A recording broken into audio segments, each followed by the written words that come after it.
Okay po, bago po tayo mag-umpisa, tayo pong lahat ay yumuko at manalangin sa Diyos. Banal at mahabaging Amang Diyos na makapangyarihan sa lahat, salamat po Panginoon sa umagang ito, sa inyong dakilang biyaya at pagmamahal po sa amin. Nung nagtungo po kami sa kapahamakan at lumakad po kami sa kadiliman, na hindi po namin alam kung gaano kahalaga po kami sa inyong harapan, kung ano po ang layunin ng aming buhay. Unit, tinawagan niyo po kami sa liwanag ng Ebanghelyo at tinulungan niyo po kaming maligtas at naunawaan kung ano ang tunay na Ebanghelyo ng kaligtasan. Sa kabila ng maraming kulang sa aming kaalaman at kakayahan, at sa kabila ng katigasan ng aming ulo, hindi niyo po kami pinababayaan at inilagay niyo po kami sa iglesia mo at nakarating po kami hanggang sa oras na ito. Sa umagang ito, Panginoon, nagbibigay kami ng kapurihan at karangalan sa inyong dakilang pangalan. At alam po namin na ang buhay po namin na nalalabi sa mundo ito ay hindi na para sa aming sarili, kundi para sa inyong dakilang kalooban. Sa oras na ito, turuan niyo po kami, Panginoon, ng dakilang kalooban mo upang lumakad po kami ayon sa maluwalhating kalooban ng Panginoon. Gamitin niyo po ang bawat isa sa amin dito upang may pahayag ang Ebanghelyo sa mga maraming naliligaw na kaluluwa. Yung mga minamahal po namin sa buhay na hindi pa ligtas, nawa mabigyan din po sila ng pagkakataon na makinig ng salita ng Ebanghelyo at makasama din po sila sa kaharian ng Diyos. Sa umagang ito, sa iyo lamang po kami nagtitiwala at umaasa. Ito po yung aming panalangin sa pangalan ng Panginoon Hesus Kristo. Amen. So, buksan po natin ang ating Biblia.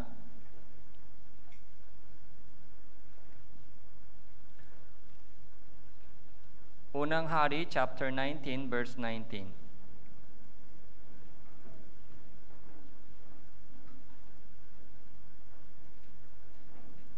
Unang Hari, chapter 19, verse 19.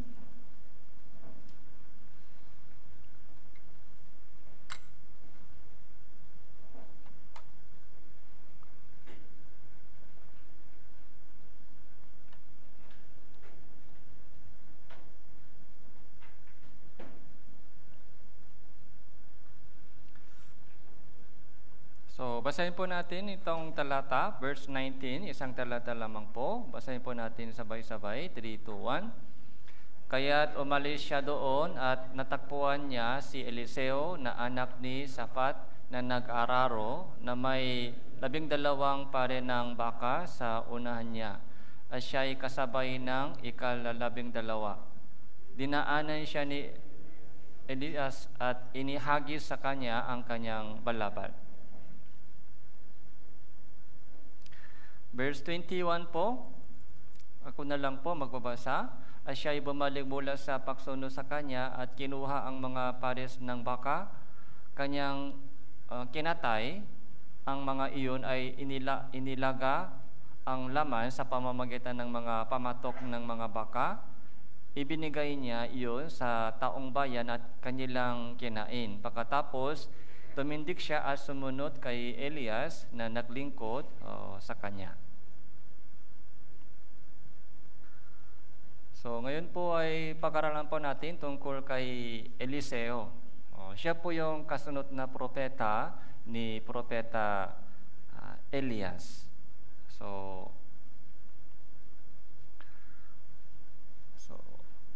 lahat po ng mga propeta ay anyino ng Panginoong Hesus Kristo. Kaya marami po tayong lesson sa kanilang buhay. Kung ano po ang kanilang trabaho. Si Elias po, pinag-aralan po natin last mga ilang Sunday sermon. Kung ano po yung ginawa ni Elias. So doon sa bundok ng Carmel, so nagtagumpay po siya laban sa mga bulaang propeta ni Asherah, propeta ni Baal. Maganda po yung story ni Eliseo. Pero Elias po, maganda din po yung storya ni Elias. So yung maraming mga lesson o mga anyino ng buhay po ni Jesucristo. So 19, so nung tinawagan po si Eliseo, ano po yung ginawa niya? Ito po yung unang lesson po natin. Umalis siya doon, ito po ay Elias. Umalis Elias doon at natagpuan niya si Eliseo, na anak ni Shaphat, na nag-araro, na may 12 pares ng baka sa unahan niya. 12 pares ng baka. Ilang baka? 24 na sa harap, unahan. So ibig sabihin, nasa bukid po siya. Nasa bukid. Ano po yung trabaho? So, nag-araro. So, magsasaka po siya. Magsasaka. Kaya, so, nung nag-araro po siya, nag-araro sa bukid, sa unahan niya ay 12 pares ng baka. Ibig sabihin, maraming baka. Maluwang ang lupa. Okay? So, nagtrabaho po siya ng masipag. Hindi po siya natambay. Hindi po siya natambay. Nung tinawagan po si Eliseo, hindi po siya nagtambay sa kalsada. Okay? Masipag po siya trabaho. So ano po yung lesson po dito? Sino po yung ginagamit ng Diyos? Sino po yung tinatawag ng Diyos? Yung mga tamad o yung mga masipag? Masipag. Okay. Yung mga tamad po ay hindi ginagamit ni Satanas. Hindi din po ginagamit ni Satanas yung mga tamad. Kaya lahat po ng mga manggagawa ng Diyos sa Biblia ay tinawagan po sila habang nagtrabaho sila ng masipag. Okay? Kung gusto po natin gamitin, yung prayer po natin, gamitin tayo ng Diyos. Kung ganun po, so kailangan po natin suriin yung ating sarili kung tamat pa ako sa gawain ng Diyos. Kung tamat pa ako sa buhay o hindi. So, kung tamat po isang tao po, so, walang mangyari. Okay? Walang gana, walang plano sa buhay, walang pangarap sa buhay, okay? Walang vision sa buhay. So, nabubuhay lang po sila para kumain. Okay? Nabubuhay sila. Okay? Walang pangarap, walang vision, walang goal sa buhay. Okay? Kaya tamat po sila. Tamat. Sino po yung masipag? Kung may target, kung may goal po, so kumilos. Kung may destination po, so, para umabot po sa goal po natin, so, kailangan lakad, kailangan tumakbo. Okay. So, yun po yung mga experience po natin. Kaya, yung mga estudyante po dito, so, kailangan masipag po tayo sa study. Okay? Kung tamat po tayo sa pag-aaral, hindi po tayo gagamitin po ng Diyos. Okay? Kung bagsak po tayo sa pag-aaral, evangelism, pwede po evangelism. Kung bagsak po tayo sa pag-aaral, evangelism. So, mahirap evangelism. Ano po ang matutunan po ng mga kaklase mo sa buhay po natin kung hindi po, kung tamat po tayo sa ating pag-aaral. Ganun din po kung tamat po tayo sa ating trabaho, so hindi din po gagamitin po ng Diyos. Hindi lamang po yung gawain sa church, pati yung gawain po natin sa buhay. Sa study, pag-aaral, sa trabaho. Okay? Yung trabaho po ng nanay sa bahay, yung tatay. So dapat maging masipag po tayo sa lahat ng ating ginagawa. Yun po yung unang mindset po natin. Minsan po, pagdating sa gawain sa church, masipag.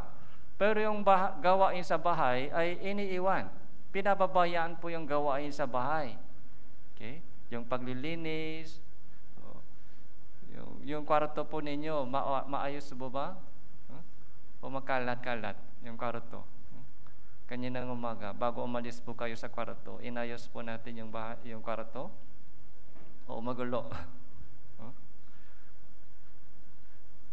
Yung mga kusina, yung nanay, okay? Yung mga tatay yung sa ating trabaho. So bilang isang Kristiyano, hindi lamang po sa gawain sa church, pati po yung ating gawain sa school, sa trabaho, at sa bahay, kailangan po natin masipag to. Kailangan ayos yung ating mga buhay sa harapan ng mga tao. Para pag maikayat po natin sila, evangelize, so wala silang magagawa dahil nakita po nila yung maayos na pamumuhay po natin sa school, sa trabaho, at sa bahay. Kaya magiging curious po sila, ano ang ituturo nila, itinuturo po nila sa inyo, bakit ganito po yung buhay mo? Gusto kong maging katulad mo.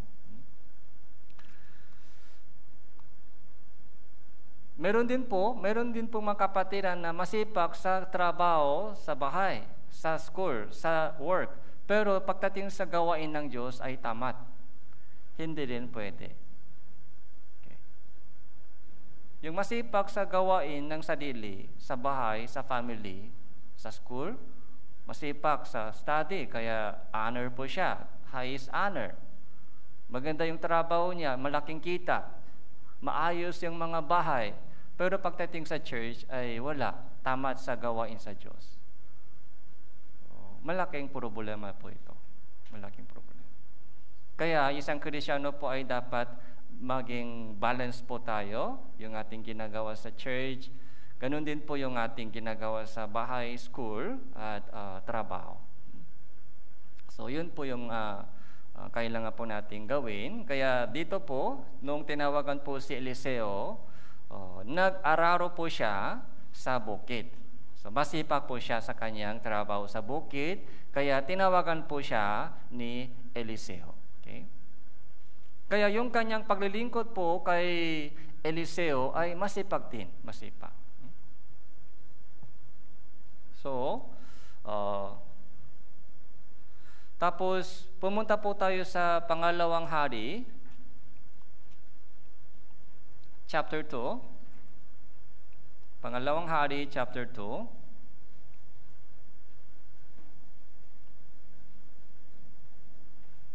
Verse 1.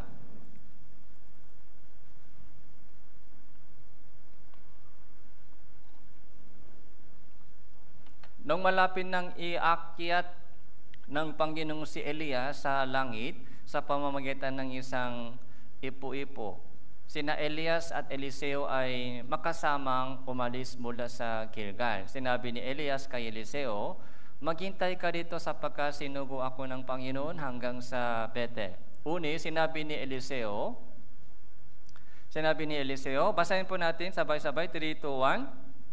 Habang buhay ang Panginoon at habang ikaw ay nabubuhay, hindi kita iiwan. Kaya't pumunta sila sa Bethel. So, pangalawang lesson po ito. Okay. Noong malapit na, iakyat ng Panginoon si Elias. Okay. Upo kayo malilito. Elias, Eliseo. Okay. Elias, Eliseo. Elias muna at Eliseo. Si Elias po ay inakyat po, kinuha po ng Diyos. Hindi po siya dumaan sa kamatayan. So, alam din po ito ni Elias na malapit na iakyat po siya ng Diyos. Kaya gusto niya magpaalam kay Elias. Gusto niya magpaalam kay Eliseo.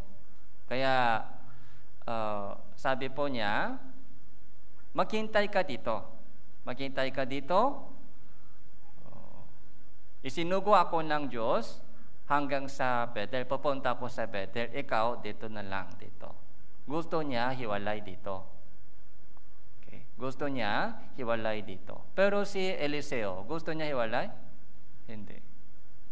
Dahil, nakita po ni Eliseo, na kasama, ang Diyos ay kasama ni Elias. Okay. Ayaw niya hiwalay. So, parang ito po ay, ang sinabi po ni Eliseo ay katulad po ng sinabi nino, naalala po ba ninyo? Yung manugang ni Naomi. Sino po? So, Ruth. Okay, Ruth. Si Ruth.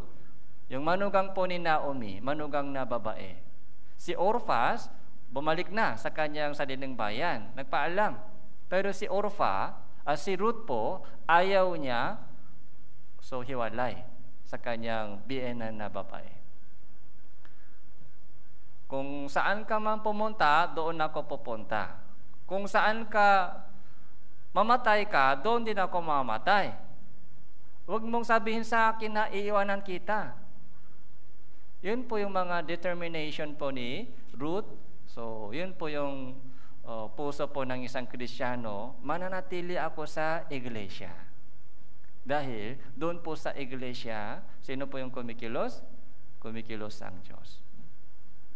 Ganon din po si Elias dito. Habang buhay ang Panginoon, siyempre buhay ang Panginoon. Ano pong ibig sabihin habang buhay ang Panginoon? Okay? Sure. Okay? Buhay ang Diyos, 100% sure. Ganon din ako, sure, na hindi kita iwanan. Habang ikaw ay nabubuhay, kung patay na siya, pwede tuloy-tuloy. Kung namatay na po si Elias, hindi na pwede sumama, living. Pero habang buhay pa, okay, ikaw ay buhay pa, hindi kita iiwan.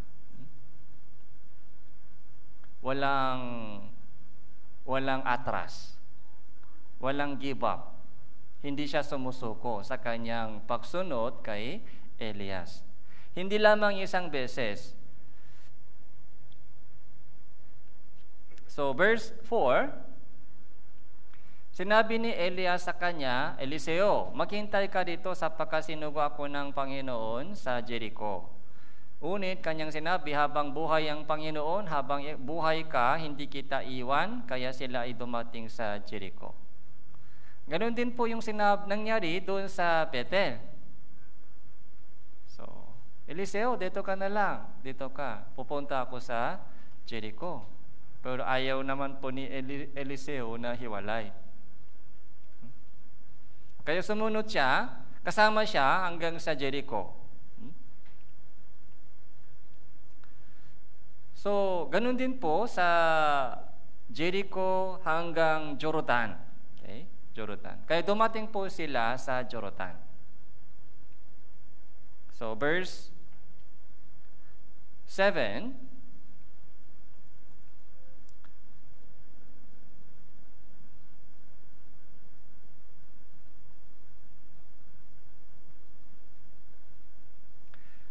Limampu sa mga anak ng mga propeta humayo doon, tumayo sa tapat nila sa di kalayuan habang silang dalawa ay nakatayo sa tabi ng Jordan.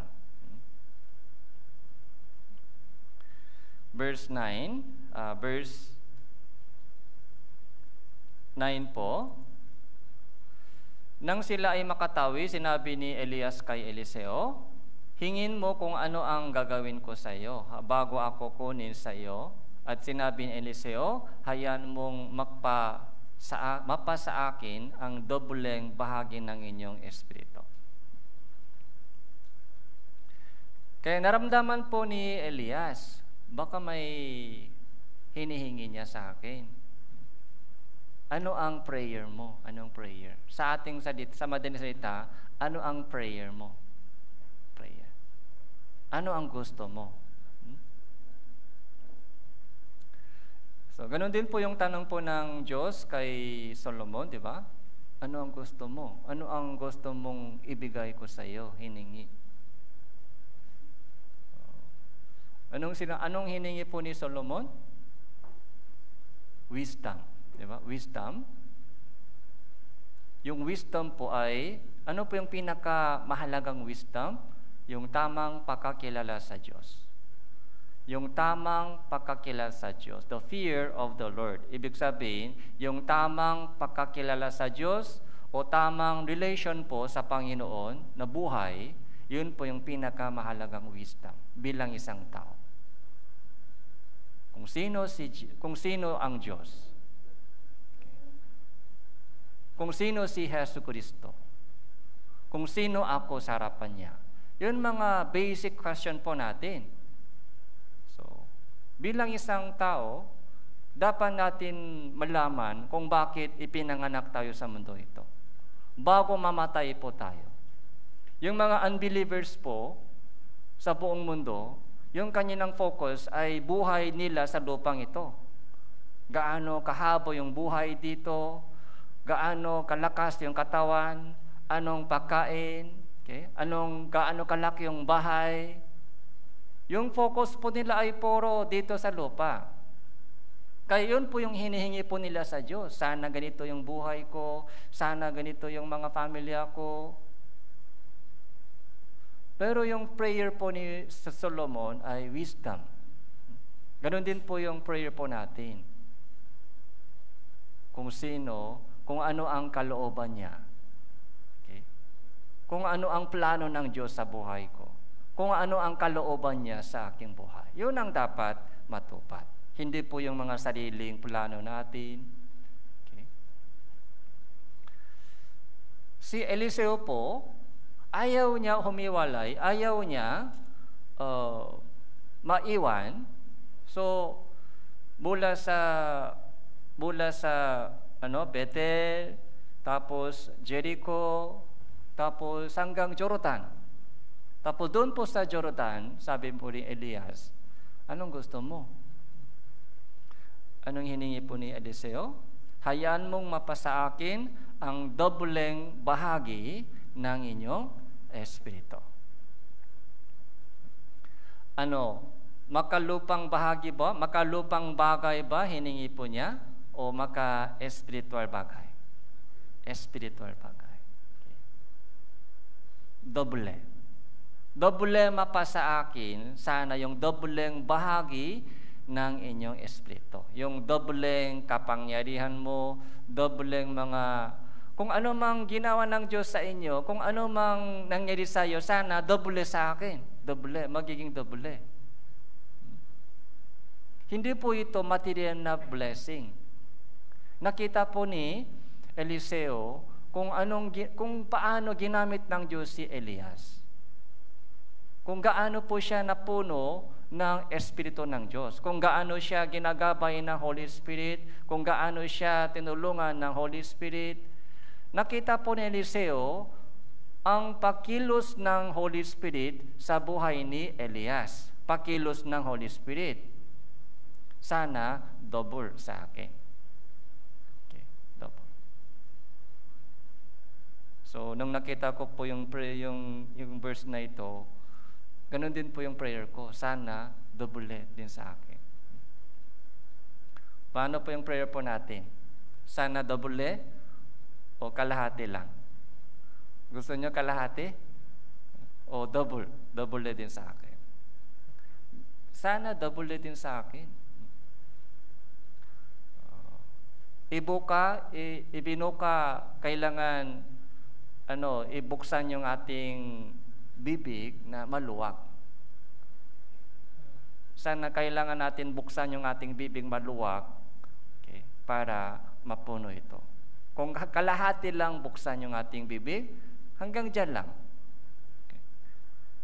Kapag maliit lang yung ating buksan, hanggang dyan lang. Sana ganito lang, Panginoon.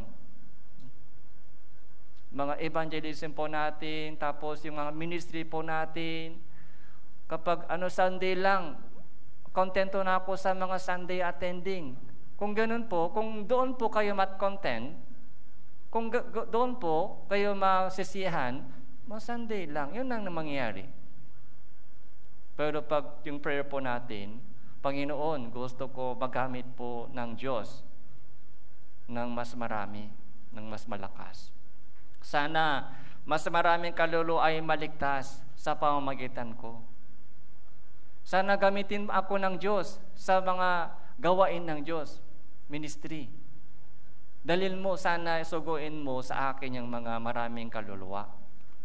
Yung kaklase mo, yung mga katrabaho po natin, yung mga pamilya, kamag-anak natin, ay lahat po ay target ng evangelism. Buksan po natin yung ating bibig ng maluwag. Katulad po ni Eliseo. Doble. Sana mangyari sa akin doble. Mga triple. 3 times. Huwag po tayo mahiya sa paghingi ng ganito. Huwag po tayo mahiya sa ganitong mga prayer po natin. Kaya, yung prayer po ni Eliseo po, nasagot po ba? Nasagot po ng Diyos? Sinagot po ng Diyos yung prayer po ni Eliseo? Yes, sinagot ng Diyos. Kaya yung buhay po ni Eliseo po ay ginamit ng Diyos. Okay. Buong buhay po ni Eliseo, ginamit ng Diyos. Kaya, ngayon po, tingnan po natin mga ilang mga story kung paano po siya ginamit ng Diyos. Chapter 4, verse 8.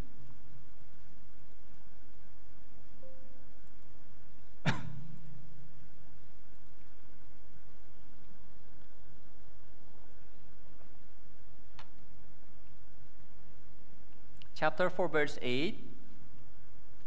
Isang araw si Eliseo ay dumaan sa Sunem na doon ay nakatira ang isang mayamang babae na humimok sa kanya na kumain ng tinapay.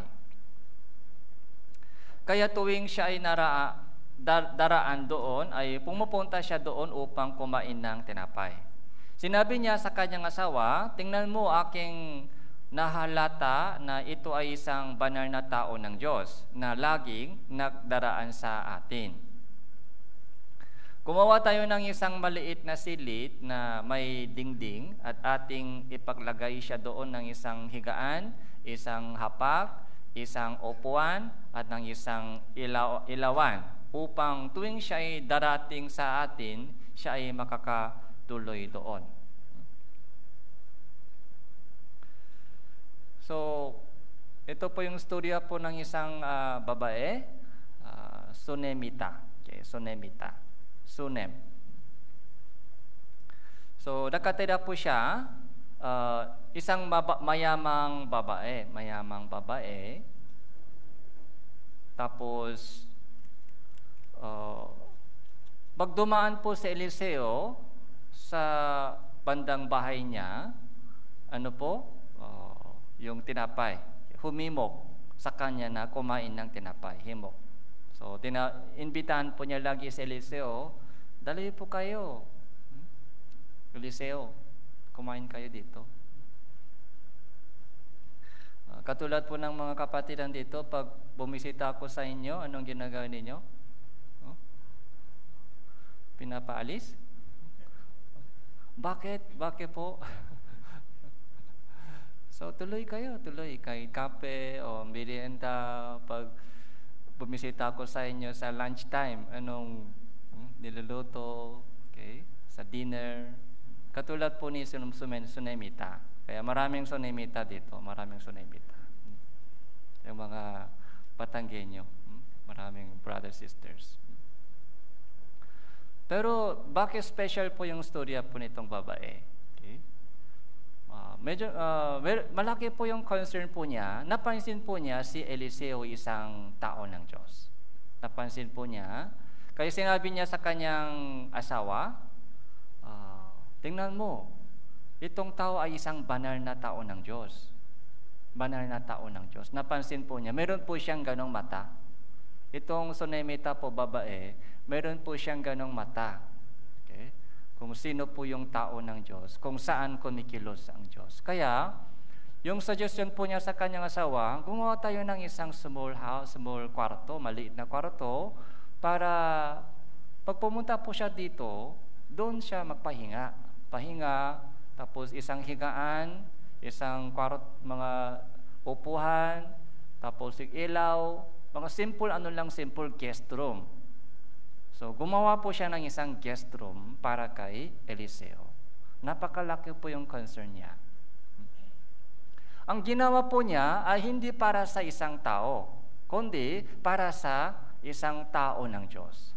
Nakita po niya kung sino po yung nasa likod po ni Eliseo. Kaya meron siyang ganyang idea. Okay, idea. So, chapter 4, verse 13 po. Verse 13. Sinabi niya sa kanya, sabihin mo sa kanya, yamang ikaw ay nag-abala ng lahat ng ito para sa amin. Ano nga ang magagawa para sa iyo? Ibig mo bang ipakiusap kita sa hari o sa punong kawar ng mga hukbo? O siya ay sumagot, ako ay naninirahan kasama ang aking kababayan. 14, at kanyang sinabi, ano ang dapat gawin para sa babae? Sumagot si Gehazi, sa katunayan, siya ay walang anak at ang kanyang asawa ay matanda na. Okay. So, dahil nagpapasalamat, malaki po yung pusong salamat ng Eliseo sa babaeng ito, kaya gusto niya tulungan. So, ano ang gusto mo? Yung mga prayer request. Okay, prayer request. Anong hiningi? Pero wala po siyang anumang hiningi. Okay na po, okay na. Wala akong anumang i-request sa inyo. Kaya nagtanong po si Eliseo sa kanyang lingkod, si Gehazi. Alam po ni Gehazi yung sitwasyon po ng itong family. Wala po silang anak. At yung kanyang asawa ay matanda na. So doon po, may idea po si Eliseo.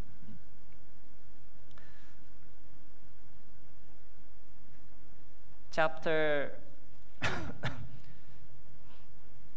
16, sinabi niya, sa panahon ito, sa pag-ikot ng panahon, ikaw ay yayakap ng isang anak na lalaki at kanyang sinabi, hindi Panginoon ko, ikaw na tao ng Diyos, huwag kang magsinungaling sa inyong lingkod. Ang babay ay naglihi at nanganak ng isang lalaki ng panahon yon sa pag-ikot ng panahon, gaya ng sinabi ni Eliseo sa kanya. Sa una po, yung babaeng ito ay hindi naniniwala. Hindi po siya naniwala, kaya sabi po niya, huwag po kayo magbiro sa akin. Huwag po kayo magbiro sa akin. Yung asawa ko, batanda na, paano ako mga anak? Pero ang sinabi po ni Eliseo ay nangyari na po, natupad na po. Ang problema po,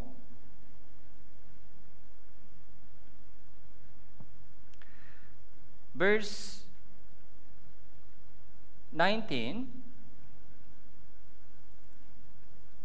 18 po, isang araw, nang malaki na ang bata, siya ay umalis patungo sa kanyang ama na kasama ang ng mga manggagapas, kanyang idinaing sa kanyang ama, ang ulo ko. Sinabi ng kanyang ama sa kanyang utusan, dalhin mo siya sa kanyang ina. Kanyang binuhat siya at dinala sa kanyang ina ang bata nakaupo sa kanyang kandungan hanggang sa tanghaliang tapat ay siya ay namatay.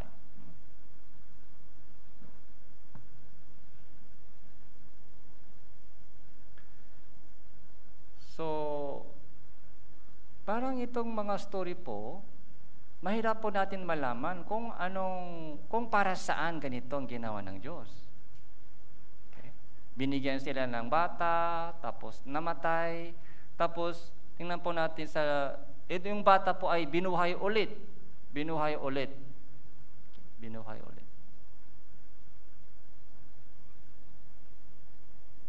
Verse 27,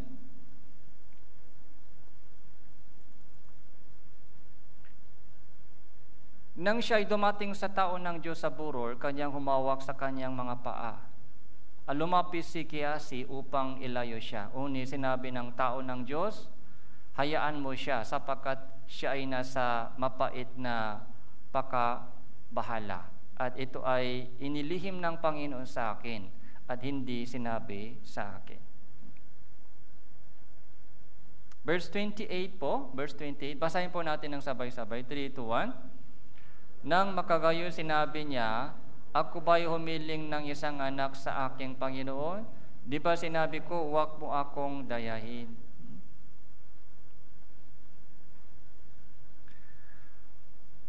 So, nung namatay po yung bata,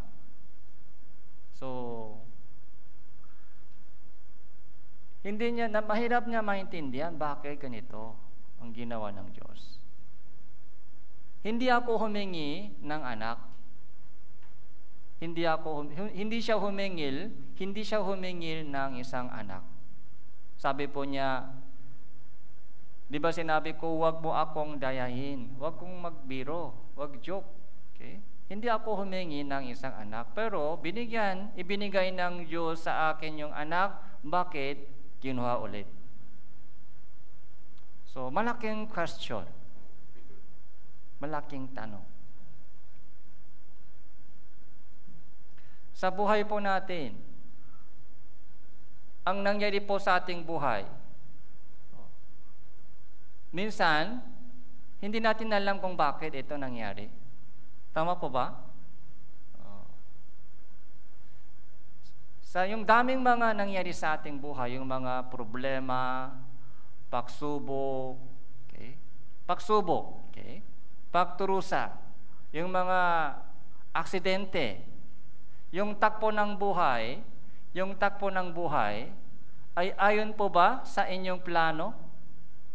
Ang nangyari sa buhay po natin o takbo ng buhay po natin ay umaayon ba sa ating mga plano? Hindi. Yung takbo ng buhay ay malayo. Sana ganito yung takbo ng yung buhay, pero yung takbo ng buhay, ang nangyari, yung realidad ay malayo. Maraming mga aksidente nangyari. Kahit yung mga bata, anak po natin, kahit yung mga anak natin, kaya ba natin i-control sila? Hindi natin kayang control yung anak. May sariling isip.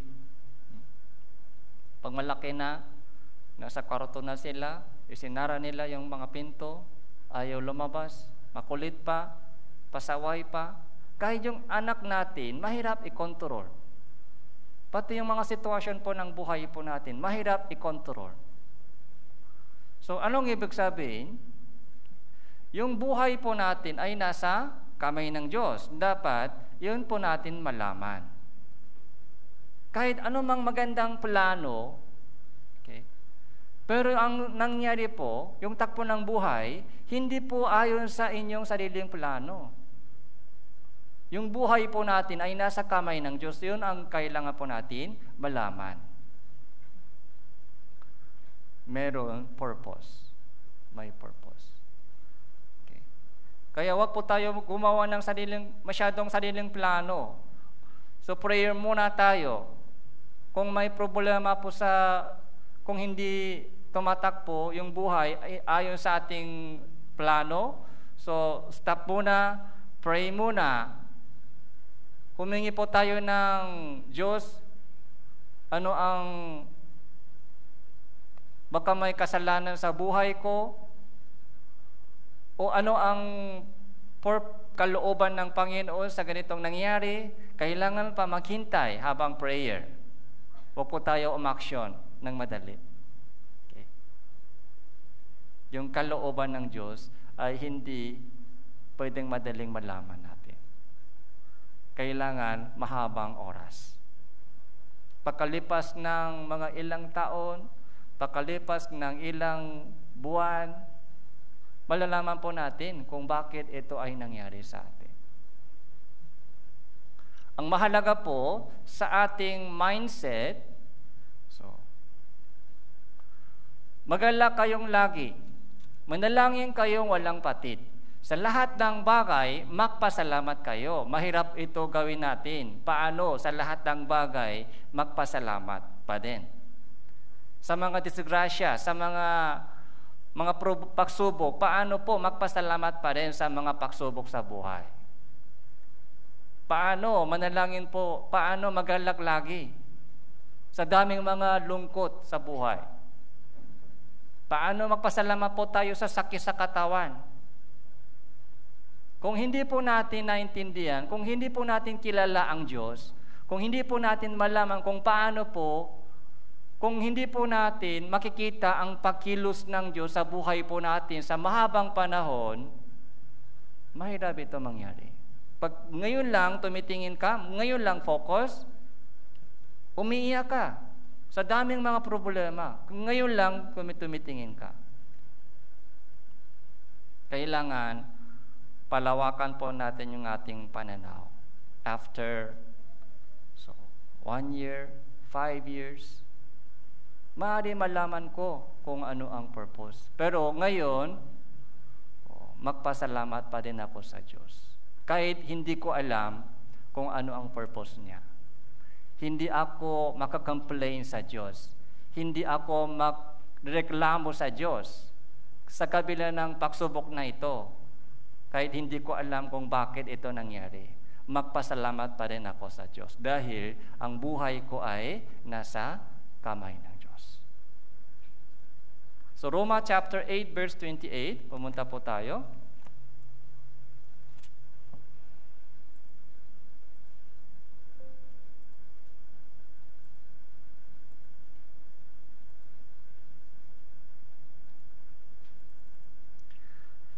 Ito yung main verse po natin last Lord's Day, Roma chapter 8 verse 28. Basahin po natin ito ng sabay-sabay. 3, 2, 1. At nalalaman natin na sa lahat ng mga bagay, ang Diyos ay gumagawa sa ikabubuti ng mga umiibig sa Kanya at kanila na mga tinawag alinsunod sa Kanyang layunin. Sana isaulo po natin ito. Sana i-memorize po natin ito. Ito po yung life verse po ng lahat ng Kristiyano. Sa lahat ng bagay, sa lahat ng mga bagay, sa lahat ng mga nangyayari, sa lahat ng mga nangyayari sa buhay natin, ang Diyos ay gumagawa. Ibig sabihin, yung buhay po natin ay nasa kamay ng Diyos. Siya po yung director. Alam po, meron po siyang isang magandang purpose, magandang kalooban, plano sa bawat isa sa atin. Siya po yung mga painter. Tayo po ay isang, okay? Papel. Tayo po ay isang papel. Ang Diyos ay painter. Anong kulay ginagamit ng painter? Puro puting-puti lang ginagamit ng isang painter? Hindi. Minsan, kulay itim ginagamit. Kulay itim. Halimbawa, mata. Pag puro puti na lang, okay ba sa inyo? Mata puro puti. Magandang tingnan, puro puti yung mata. Diba? Takot. Dapat sa gitna, anong dapat kulay? Itim sa gitna. Puro puti, takot, parang multa. Multo. Hindi multa. Multo. Ghost. Okay? Multo. Kailangan yung black sa gitna ng mata. Kahit konti lang, so kailangan black sa gitna ng mata. Ganon din po sa buhay po natin. Hindi pwede puro puti na lang. Masaya o maganda, maayos. Kailangan yung kulay ng black, itim. Yun po yung pagsubok sa buhay. Okay. Sakit, yun po yung black. Okay? Doon po tayo nahirapan, sakit. Pag may sakit, masaya tayo o nahirapan, umiiyak tayo. Umiiyak sa sakit. Pero doon po sa sakit, yung Kristiyano po, ito po yung story ng Kristiyano, yung unbelievers po, iyak lang sila, umiyak lang sila. Kaya takot sila sa sakit, gusto nila iwasan yung sakit, kasi lakas ng gastos, malakas daw yung gastos, sa yung pain, kirot, ayaw nila. Pero sa Kristiyano, habang dumadaan po tayo sa sakit, ano po yung nangyari? Habang nakahiga ka, habang humiga ka sa higaan ng trangkaso, ano po yung nangyari? Okay. Puro iyak lang, puro gulungkot, yun lang po nangyari? Hindi po. Doon po, lumalapit po tayo sa Diyos. Doon po, so iniisip po natin yung buhay natin. Kamusta yung buhay ko, Christian life ko, ay kalimutan ko yung Bible reading, malayo ako sa Diyos, o tamat ako sa Christian living. Parang doon po, may nangyari sa ating puso. Lumalapit po tayo sa Diyos, sa prayer, habang nakahiga. Ano, cellphone pa rin? Cellphone? Kahit sakit, cellphone pa rin? Parang walang gana sa cellphone pag sakit. Kapag cellphone pa rin, siguro mga dagdag po ng Diyos yung sakit mo. Hanggang sa Diyos ka lang tumitingin. Lahat ng mga mga nakakasayang bagay ay para itabi na lang. Walang gana sa pagkain. Kapag may sakit, lumakas ba yung pagkain? Walang gana. Mga dengue. Diba? Kapag nakadengue po, walang gana sa pagkain. Gutom.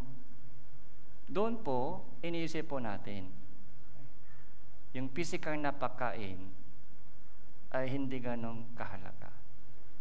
Yung spiritual na pagkain ay kulang sa akin. Kulang yung prayer time, kaya habang nakasakit po, doon po, humahaba po yung prayer time. Dahil sakit. Yung mga bata, kapag may sakit po sila, sino po yung hinanap nila? Yung mga kaibigan o nanay, tatay? Nanay, tatay. Yung nanay, mama niya ay hinahanap kapag may sakit. Pag malakas na takpo, makulit. Pero kapag may nakasakit po sila, yung mama po hinahanap. Ganun din po ang nangyayari sa ating Kristiyano. Kapag yung kulang sa buhay, yung mga unbelievers, mga takot po sila sa kulang. Okay? Kulang sa budget. Pero yung Kristiyano ko, kapag may kulang po tayo sa buhay po natin, doon po, lumalapit po tayo sa Diyos. Lumalapit. Yun po yung kulay itim sa buhay natin. Kulay itim. Ginagamit po ng Diyos para maganda po yung ating buhay. Maganda. Puro puti. Okay? So, ang Diyos ay gumagawa sa ikabubuti ng mga umiibig sa Kanya. So, sino po yung umiibig sa Diyos? Sino po yung umiibig sa Diyos ng totoo? Yung mga Christian, yung mga naligtas na Kristiyano po, ay sila po yung umiibig sa Diyos dahil tumanggap po sila ng pag-ibig ng Diyos. Naunawaan po natin yung pag-ibig ng Diyos doon sa cross. Sa hospital, sa mga pharmacy, maraming uri ng gamot, medicine, okay? Sa hospital. Pero ano po yung pinakamagandang medicine po sa ating buhay? Yung pag-ibig ng Diyos. Yung pag-ibig ng Diyos, yung pinakamagaling na medicine. Okay. Kapag may sakit po tayo sa ating puso, kapag may problema, kapag may galit po tayo, halimbawa galit, tampo, masama yung loob, kailangan po yung uminom ng gamot. Ano po yung pinakagamot po dito? Pag-ibig ng Diyos. Pag-ibig ng Diyos po, yun po yung pinakagamot po sa lahat ng ating mga masasamang emotion, masasamang feeling, yung mga broken relationship, okay? Yung broken fellowship, kapag may problema sa relation po sa ibang mga brothers, sisters, o sa familia, yung love, yung pag-ibig po yung pinakagamot sa ating buhay. So, balik po tayo sa 2 Kings.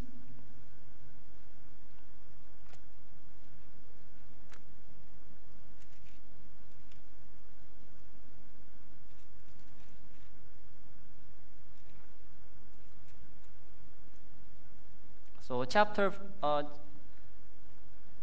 4, verse 32.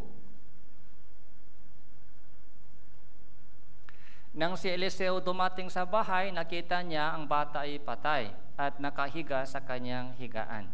Kaya siya ay pumasok at sinarahan ang pinto sa kanilang dalawa at nanalangin sa Panginoon. Pagkatapos siya ay sumampa at tumampa sa ibabaw ng bata at inidikit ang kanyang bibig sa bibig nito at ang kanyang mga mata sa mga mata nito, at ang kanyang mga kamay sa kamay nito, habang siya ay nakadapa sa kanya, ang laman ng bata ay uminit. Verse 35, muli siyang tumayo at minsan lumakas sa bahay na paruot parito at sumampa at dumampa sa ibabaw niya, at ang bata ay 7 ulit na bumahin at iminulat ng bata ang kanyang mga mata.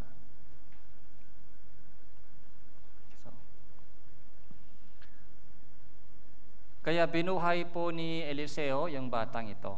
Pero papaano binuhay? Parang nag-abala po siya. Hindi ba pwede salita lang? Buhayin mo. Bakit ganito po yung ginawa ni Eliseo? Sumampa at dumampa sa ibabaw ng bata. Sumampa at tumampa. Ano po yung tumampa? Dumapa. Ano po yung tumapa? Ganito, di ba?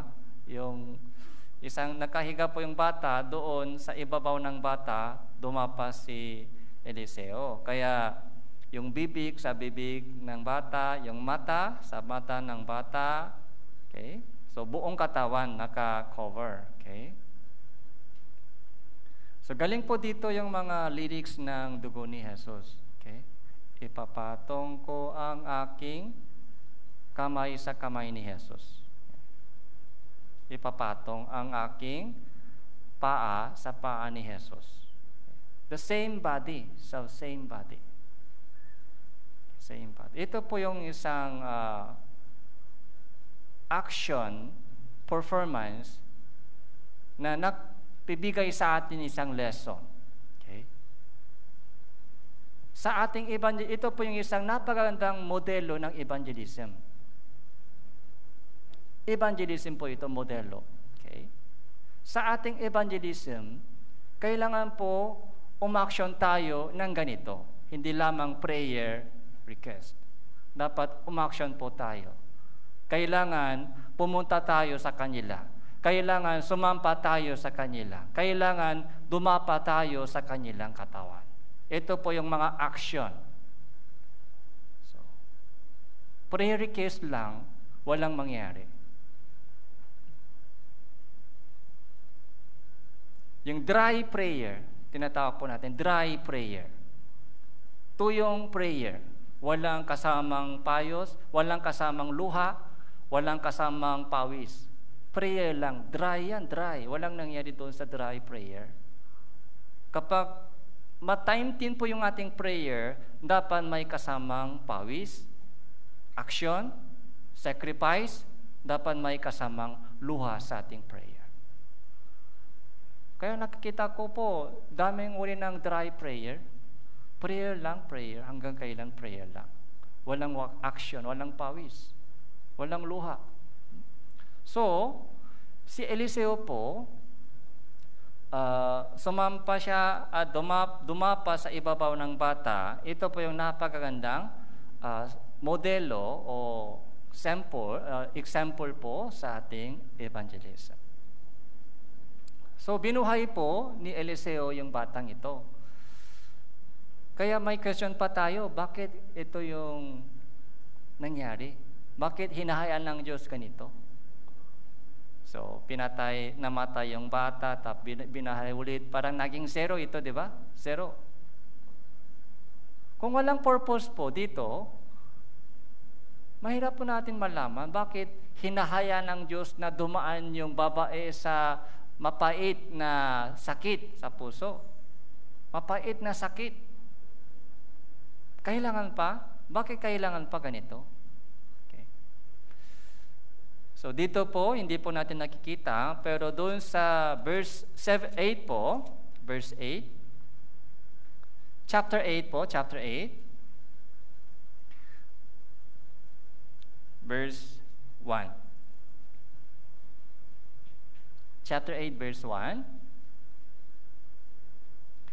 Sinabi ni Eliseo sa babae na ang anak ay kanyang muling binuhay, bumangon ka at umalis kang kasama ang inyong sambahayan, mang ibang bayan kung saan ka makarating.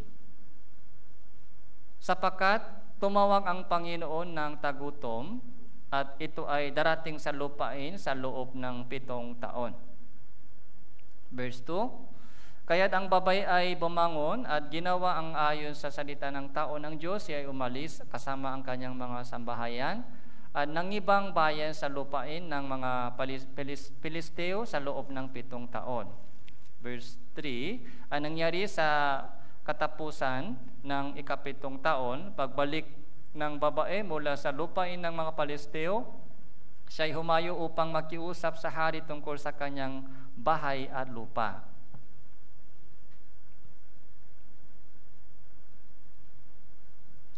So, sa loob ng 7 taon, 7 years, ano po yung nangyari? Tagutom. Kaya sinabi po ni Eliseo, pumunta ka sa ibang bayan. Doon ka tumira 7 years hanggang matapos yung tagutom ito. Kaya after 7 years, bumalik po siya sa kanyang dating sa lupain. Pero yung kanyang bahay at yung kanyang lupa, kinuha na ng ibang tao. Kinuha na. Sa loob ng itong 7 years na wala po sila sa kanilang sariling lupa, yung lupa nila ay kinuha na ibang tao. Yung bahay, may nakatira sa kanilang bahay. So may problema po ito, malaking problema. Wala po silang tirahan na bahay at lupa. So verse 4, kaya pumunta po sila sa harap ng lupa, humarap po sila sa hari para makiusap. Sana ibalik sa amin yung bahay namin. Ito po yung bahay namin, ito po yung lupa namin. Pero meron ibang tao. Kaya sana ibalik ito sa amin. Yun po yung hiningi po ng babae sa hari. Verse 4. Verse 4 and 5. Ang hari noon ay nakikipag-usap kay Gehazi na lingkod ng taon ng Diyos na sinasabi, sabihin mo sa akin ang lahat ng mga dakilang bagay na ginawa ni Eliseo. Ang nangyari, samantalang kanyang sinasabi sa hari kung paano kanyang binabalik ang buhay ng patay, ang babae na ang anak ay kanyang muling binuhay ay nakiusap sa hari para sa kanyang bahay, lupa. Sinabi ni Gehazi, Panginoon ko o hari, ito ang babae at ito ang kanyang anak na muling binuhay ni Eliseo. Ano po yung yung tanong po ng hari? Gusto kong malaman kung sino si Eliseo. Sino ito? Ano ang ginawa meron bang mga dakilang bagay na ginawa ni Eliseo? Okay. Kaya Gehazi, di ba saksi po siya, alam po niya lahat. Okay. Si Gehazi. Kaya, binanggit po ni Gehazi lahat po ng mga dakilang ginawa ni Eliseo sa hari para ma-idea po siya. Binuhay niya isang patay na bata. Yan po yung isa sa mga pinakadakilang ginawa ni Eliseo. Tapos sabi ni Gehazi, eto na sila. Sila po yun, sila. Itong babae, itong anak, sila po yun. Yung batang ito ay binuhay ni Eliseo. Kaya doon po, nakita po ng hari kung sino itong babae. Gaano yung kahalaga yung request po ng itong babae. Kaya anong sabi ng hari? Verse 6,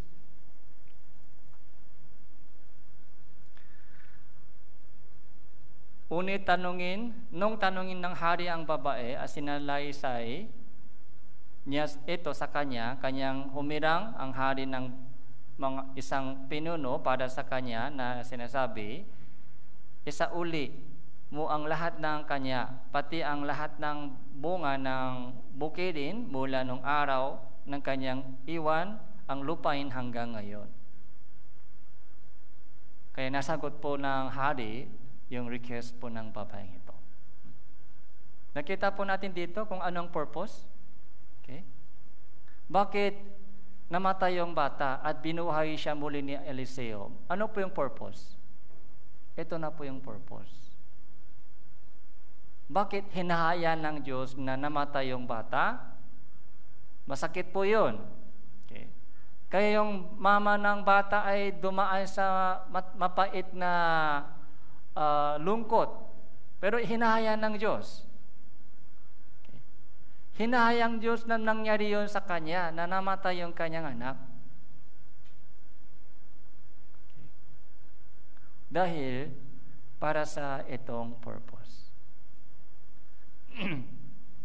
Nung binanggit po ni Gehazi ang ginawa ni Eliseo ito sa hari, okay, nabuksan agad yung isip ng hari kung sino si Eliseo.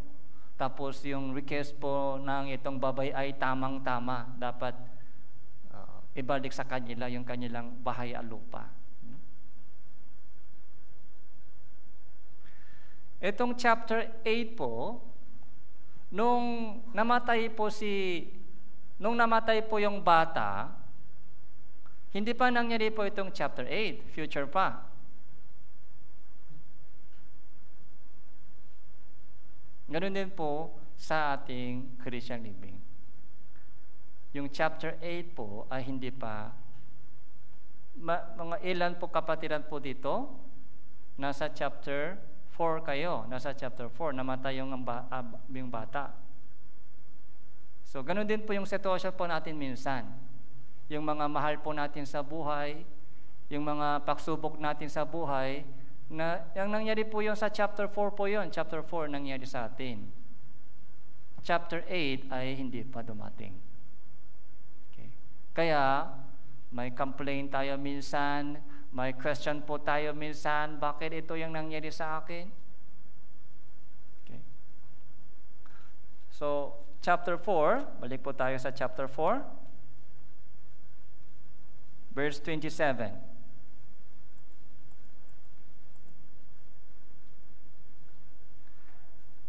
Chapter 4, verse 27. Nang siya'y dumating sa tao ng Diyos sa burol, ay siya'y humawak sa kanyang mga paa. Humawak sa kanyang paa. Lumapit si Gehazi upang ilayo siya. Uni sinabi ng tao ng Diyos, hayaan mo siya sapagkat siya ay nasa mapait na pagkabahala. Mapait na pagkabahala. Okay.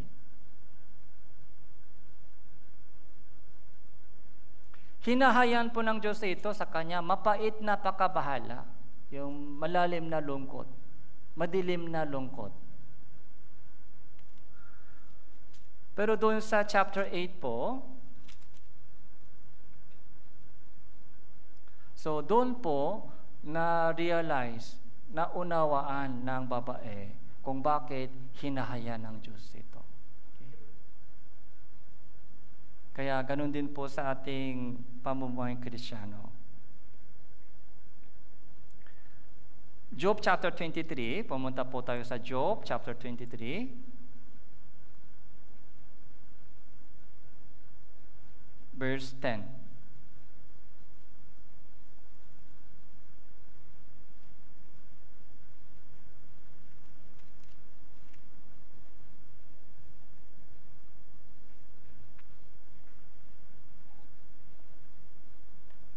Magmula verse 8 Babasahin ko, ako ay lumalakad, pasulong, unit wala siya doon.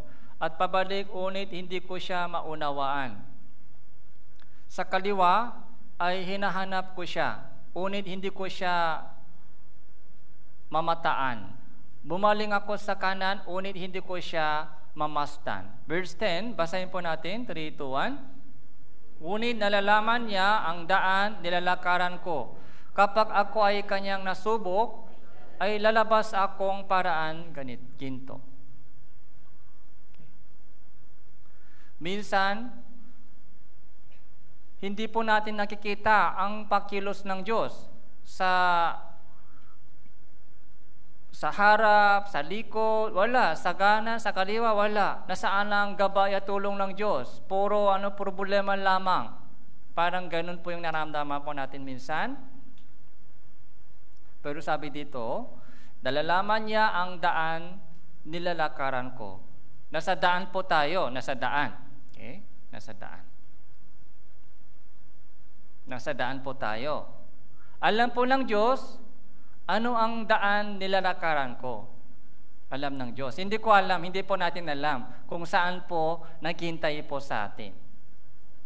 Alam po ba natin kung anong mangyari bukas?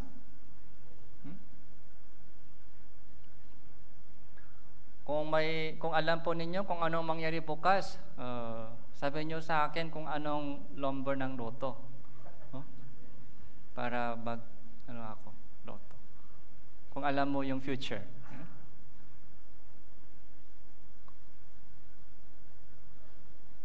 Para bibili ako ng mga stock na tataas bukas. Wala tayong idea. Kahit mamaya, hindi po natin alam kung sasabog pa ito vulkan. Wala po tayong idea. Nasa daan po tayo, hindi po natin alam kung anong mangyari sa future. Pero ang Diyos po ba, alam? So, alam ng Diyos yung ating future. Pangalawang tanong, ang plano po ng Diyos sa buhay ko ay maganda po ba yung plano ng Diyos sa buhay ko? Magandang plano. Meron po siyang magandang plano para sa akin. Kahit hindi ko alam, hindi po natin alam kung paano po mangyari yun. Kung paano, wala po tayong idea.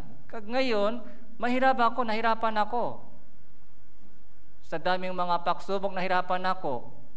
Kaya wala tayong idea kung paano mangyari yun. Kaya maganda po siyang plano sa buhay ko. Paano? Yun po yung question po natin. Katulad po ni Abraham, maganda po yung pangako ng Diyos kay Abraham. Gagawin kitang malaking bansa, pagpapalain kayo, ibibigay ko sa iyong lupa, sa pamamagitan mo, lahat ng angkan sa mundong ito ay pagpapalain. Maganda siya, maganda yung pangako. Ang problema, paano? 75 years na siya, matanda na, baok na yung kanyang asawa. 25 years, parang walang nangyari. Sa harap, sa likod, sa kanan at kaliwa, walang nangyari. 25 years. Paano? Doon po, minsan, nanghina yung ating faith. Nasaan yung faith? Paano mapatutupad yung promise niya sa akin? Kapag ako ay kanyang nasubok, ano po ito? Testing. Subok. Para maging dalisay. Bakit kailangan pa testing? Dahil meron po tayong maraming halong dumi. Maraming halong makamundong dumi. Yun ang gusto ng Diyos alisin sa buhay natin. Kaya ligtas na po tayo, pero yung ating baby pa tayo, baby Christian pa. Kaya nasa church po tayo, Christian tayo, ligtas na, pero yung ating isip, yung ating puso ay hindi pa dalisay. Hindi pa pure. Ayaw ng Diyos tanggapin po ito. Maraming halong makalupang dumi, makasalimutang mga dumi, maraming halo. Kaya gusto ng Diyos, linisin po yung ating puso sa pamagitan ng pagsubok. Parang huruno po ito ng apoy.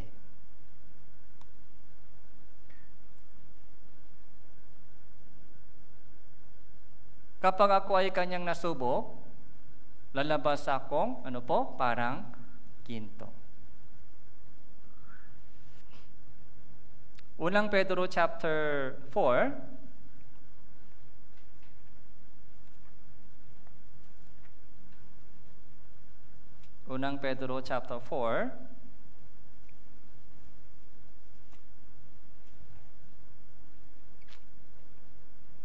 chapter 1 po, chapter 1. Unang Pedro chapter 1, verse 6 po.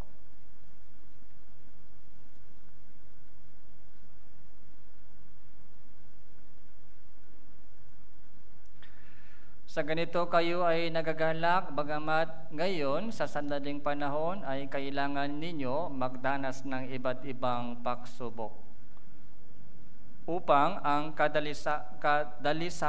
kadalisayan ng inyong pananampalataya na mas mahalaga kaysa gintong nasisira, bagamat ito ay sinusubok sa pamamagitan ng apoy at mauwi sa kapurihan, kalawalatian at karangalan sa pagpapakita ni Hesus Kristo. Okay.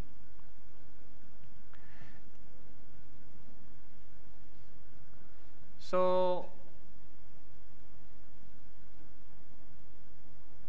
sa ganito kayo ay nagagalak, bagamat ngayon, sa sandaling panahon, kailangan ninyo magdanas ng pagsubok, iba't ibang uri ng pagsubok. Kailangan magdanas po tayo ng pagsubok. Dumaan sa ito, pagsubok ng apoy. Para maging dalisay tayo. Yun po yung growing. Gusto po ba natin lumago sa faith? Yung growing ay pagiging pure, the same meaning.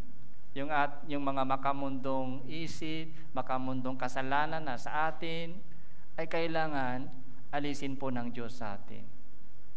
Yung pure, yung malinis na kakamitan, yung malinis na plato, yung clean, yun ang gagamitin po ng Diyos. Yung mga nanay dito, yung plato sa bahay, kapag may duming tae, pwede gamitin? May tae kasama? Tae ng aso. Kahit gintong plato, ginto. Pero may kasamang tae, pwede gamitin? Tae ng pusa, tae ng ibon. Sa latching building po natin, sa harap, nakita nyo? Magandang painting sa una, pero ngayon, may tae ng ibon. Kailangan linisin po natin. Maganda po siya, pero pag may nakikita yung tae, yung dumi ng hayop, kailangan linisin muna bago gamitin po tayo ng Diyos. Kung lininisin po natin yung ating sarili, okay, gagamitin po tayo ng Diyos. Okay? So,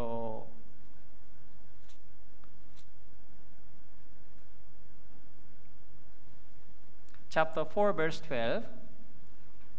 Last verse po natin ngayon. Chapter 4 verse 12.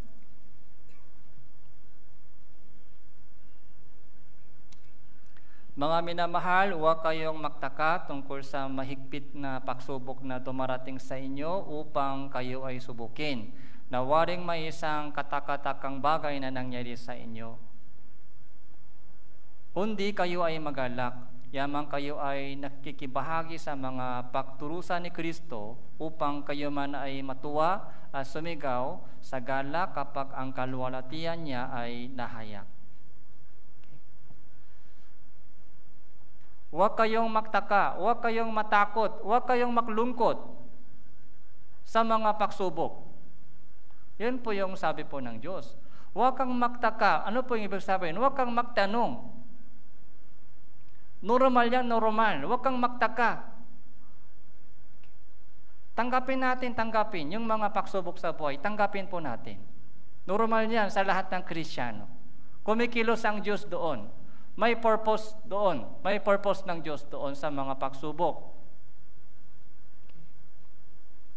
Magalak kayo, yamang kayo ay nakikibahagi sa mga pagturusan ni Kristo upang kayo man ay matuwa at sumigaw sa araw ng pagbalik po ng Panginoon. Kaya sa storya po ni Eliseo, lalo po yung mga storya ni Sunemita, na namatay yung kanyang, binigyan siya ng bata at namatay yung bata, binuhay muli ni Eliseo yung batang ito. Ano ang purpose ng ganito? Okay. Sa huli, nakita po natin yung purpose. Mahalaga po yun. Kaya pagtitik po natin sa langit, malalaman po natin yung mga complete idea. Yung buong story, malalaman po natin. Kahit hindi po natin naunawaan, na intindihan kung bakit ganito, sana po tuloy-tuloy po tayo sa ating pamumuhay Kristiyano, paglingkod sa Panginoon, na may pusong nagpapasalamat at pusong nagagalak sa Panginoon. So, hanggang dito lang po, manalangin po tayo. Salamat po, Panginoong, sa mensahe na ibinigay niyo po sa amin sa oras na ito. Sa daming pagsubok na dumarating po sa aming buhay, nanghihina po kami sa lungkot at hirap. Ganun pa man, Panginoon, hawakan niyo po ang aming puso at isipan na upang hindi mayanig yung aming pananampalataya. Tulungan niyo rin po kaming lahat upang mapalinis po kayo sa harapan ng Panginoon at gagamitin po para sa malawalhating gawain ng Panginoon. Ito po yung aming panalangin sa pangalan ng Panginoon Hesus Kristo. Amen.